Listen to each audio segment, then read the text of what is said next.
And I'm Corey McFarland, and you're watching Texan TV News. Following the release of a statement made by Lieutenant Governor David Dewhurst condemning the controversial student-produced play Corpus Christi, Dr. Dominic DeTavio, president of Tarleton State University, agreed to an interview with student journalist Rachel Dudley. You know, that's interesting because I, like you, have read the commentary, I guess, that has been made in a variety of newspapers now.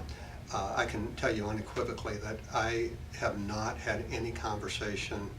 with the Lieutenant Governor. Nobody from the Capitol called me over the past week to weigh in with their opinion on this issue. I found out about the Lieutenant Governor's comment in the same way that everybody else did, by reading it in the newspaper or in an email. Several weeks ago I had a conversation with Representative Miller, because he was obviously receiving quite a few phone calls from his constituents, and so he called asking for information about what was happening, because particularly early on in the process there was a lot of misinformation about what this was.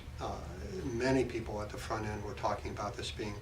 part of the fine arts production of the university. People did not understand that it was a class project, something that was being done in a class, that it was not intended for the general public. And Representative Miller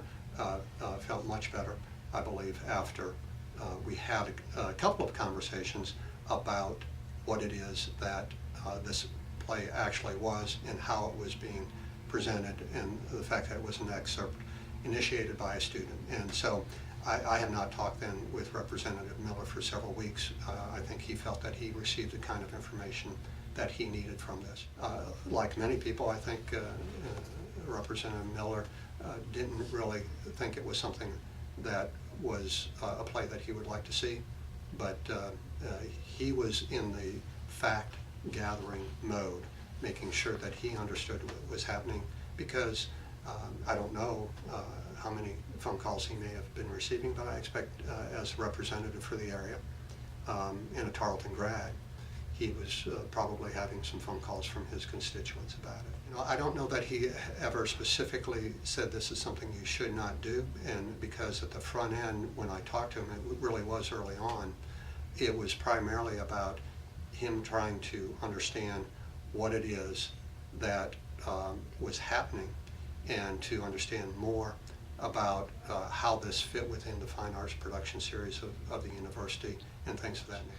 As I said, I have not had any conversations then with any other political leaders, and again, certainly not with the Lieutenant Governor, somebody that I have not met and have never talked to, Austin.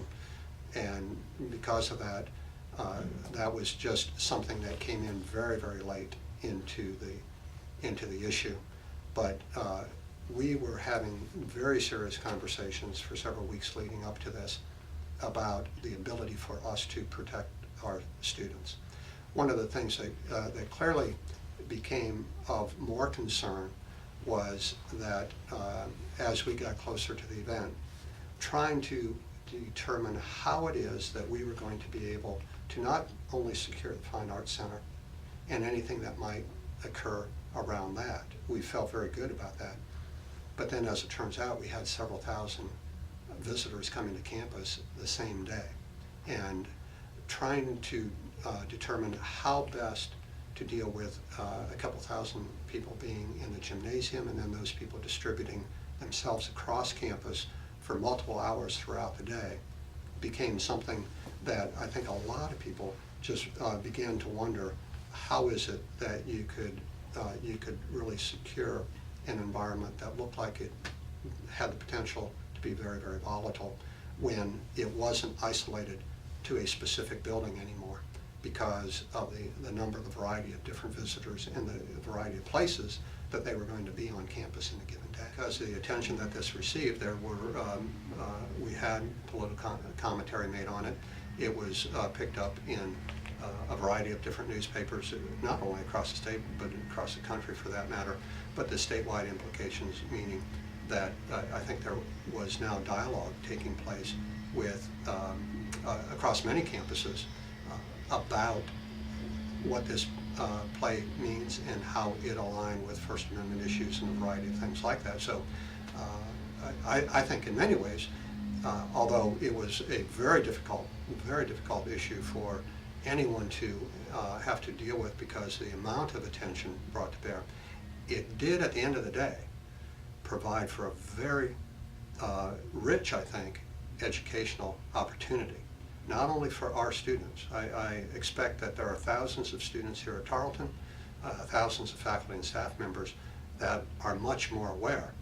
of First Amendment issues, but also thousands, if not hundreds of thousands of people around the country that are much more aware of First Amendment issues and how something like this fits with that First Amendment right that people have. One of the things that we were doing throughout the week was that we were having meetings every morning at 8 o'clock and every evening near the end of the day to review with the principals that were involved from various departments where it is that we were, to make sure that we were responding appropriately to inquiries that were coming in, that the activities on Saturday morning were being handled properly with regard to media attention, or with regard to how it is that the various agencies were going to be convened. And so we met again on Friday afternoon as one of our last preparatory meetings with a larger group than we might normally, simply because it was going to be the last. And I don't know that anybody would have said specifically that I'm going to lose my job, or a vice president's going to lose a job, or a dean is going to lose a job if this play goes forward. I think as part of just general commentary, because things escalated to the political level, that it would indeed be something that I think any one of us would recognize that this is not just a local issue, but it is indeed one that has statewide implications now. And because of that, I think it's fair to say that anyone could expect that there might be some things that could happen, but to say that we knew and anybody specifically had been threatened with a job loss, just that, I don't think that an incident like this would have been the basis for me losing my position. I believe that the Chancellor and the Board of Regents has confidence in my leadership. It's the reason why they selected me 18 months or so ago. And I think all of them appreciate the enormously difficult issue that this created. And I don't know that I would have been asked not to return on Monday.